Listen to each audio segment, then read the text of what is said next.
There's this recurring trend in the West, radical Islam. First, you had edgelords like Andrew Tate converting to Islam because they feel that Christianity doesn't stand for anything anymore. What does Christian mean? Like, going to the average church, is anyone actually fearful of God? Anybody? Like, there's no substance to the religion. And more recently, among the Groyper movement, we see this sort of bed alliance. They argue that a cabal of certain powerful people control the world, and as a result, Islamic fundamentalists stand as this uncompromising beacon of light. You kind of see the same thing with Tucker Carlson. And I'm not at all a Zionist. I've made several videos as to why I'm not, but while I'm not pro-Zionist, I'm getting a little frustrated. Do conservatives in America have amnesia? Do they really think radical Muslims are our friends on the world stage? I remember when Donald Trump ordered the elimination of an Iranian general, Qasem Soleimani, in 2022, and the liberals went crazy.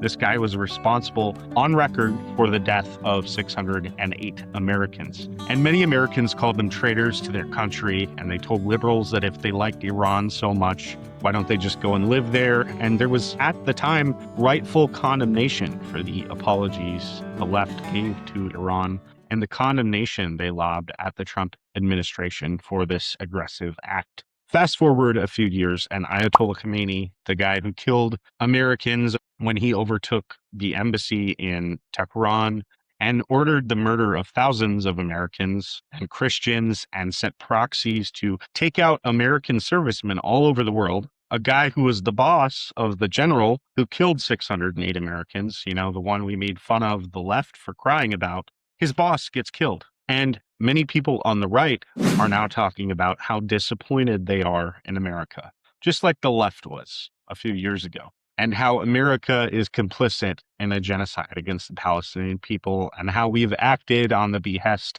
of the Israeli government, and how the Ayatollah was the only hero who could stand in the way of this Epstein elite. Give me a break. Once again, not pro-Israel here, but do we really think for 1 minute that these people are our friends? Let me tell you about when ISIS took over northern Iraq. I read a detailed autobiography of one of the women who survived. They took all of the Yazidi and Christian men and lined them up in a ditch. They had them lift their arms. And if they had armpit hair, which, mind you, Arab boys grow armpit hair very young, they were executed.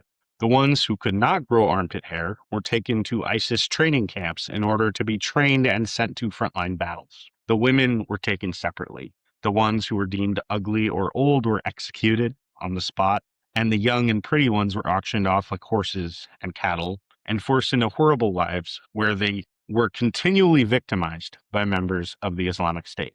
And this isn't unusual. The last standing Islamic State, the Ottoman Empire, which controlled several countries, the one ISIS wanted to revive, killed tens of millions of Christians and sold an estimated 3 million Christian women into a special kind of slavery that I can't explicitly mention here on YouTube.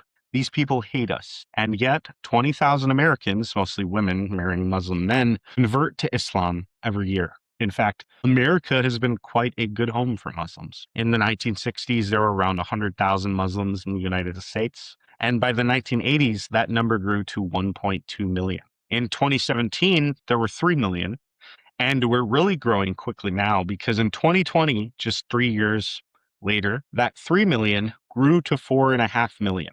I don't even know what the number is now. Think about that. Literally a 4,500% increase in the number of Muslims living in the United States in a little over a generation. And because of us sending our fertile young women to college where they learn to hate men and not want a family because we need more strong, independent white women, the average Caucasian couple in America has 1.6 children. That's just enough to shrink the white population by 25% in one generation. But never fear, my friends. The Muslims, they're closer to 3 children per couple. That's enough for them to grow their segment of the population by 50% in one generation. To take over America in one generation, every Muslim woman, they need 10. So you need to work on this, or maybe your husband find another wife, Professor, I want to convert. You can't convert just to have 4 wives. And if you're worried that there aren't enough of our Muslim friends, and European countries, don't worry. Eastern Europe, white Europe, is 10% Muslim now. All praise be to Allah, since according to the Pope, we all worship the same God. No? Is that not true? Que tenemos el mismo Padre en el cielo. Ustedes de recorrer estos pueblos, de recorrer sinagogas, mezquitas, templos cristianos, es un gesto de fraternidad y es una semilla. Anyway, by 2050, just 25 years from now, Europe will be conservatively estimated at 30% Muslim. Western Europe, which some countries will by that time have become Muslim majority countries. Countries where the apostles Paul and Peter founded the Catholic Church. Countries where Christianity survived and thrived and spread to the world. But hey, that's okay.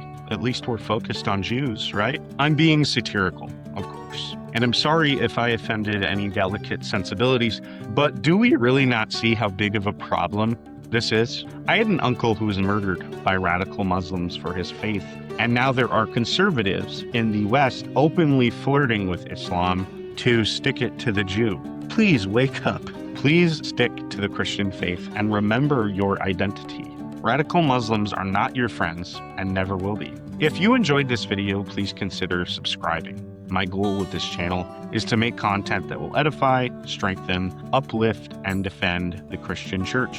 In doing so, I often navigate politics on both sides of the aisle and ask the question, where should a Christian stand?